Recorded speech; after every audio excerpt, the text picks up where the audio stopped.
ఉపకులాల ఆత్మీయ సమ్మేళనానికి వచ్చిన ప్రతి ఒక్కరికి పేరు పేరున నా ధన్యవాదాలు తెలియజేస్తా ఉన్నాను.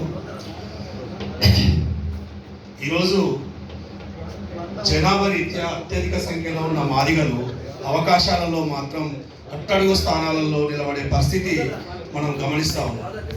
ఈ పరిస్థితి ఎందుకు వస్తుంది ఏంది అనేటానికి అనేక కారణాలు ఉన్నాయి.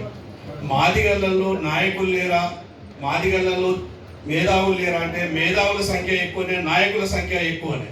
కానీ ఇంకో మేధావిని కలుపుకునే దగ్గర లోపం ఏర్పడతా ఉంది. ఒక నాయకుడు ఇంకో నాయకునిగా గుర్తించే దగ్గర, అతనితో కలిసి పనిచేసే దగ్గర లోపం ఏర్పడతా ఉంది. అంటే మనల్లోనే కాళ్ళు బట్టి లాక్కునే శక్తులు పెరగడం వల్ల అనేక రకాలుగా మనం వెనుకబడి నాయకత్వాలలో నిలబడతా ఉన్నప్పటికీ అవకాశాలను మాత్రం అందిపుచ్చుకునే దగ్గర దిగజారుతున్న పరిస్థితి కనబడతా ఉంది.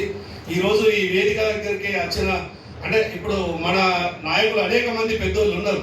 ఒక వేదికను పంచుకోవాలంటే కూడా ఎడమోహం పెడమోహంగా ఉండేటువంటి పరిస్థితి ఉన్నది.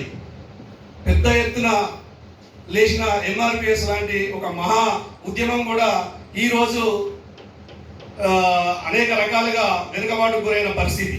మాదిగల శక్తి ఎందుకు సన్నగిలిందో కూడా అర్థం కాని పరిస్థితి. ఈరోజు మన వరంగల్ లాంటి ఉమ్మడి జిల్లాలో ఒక ఎమ్మెల్యే కూడా మాదిగలకు కేటాయించిన పరిస్థితి.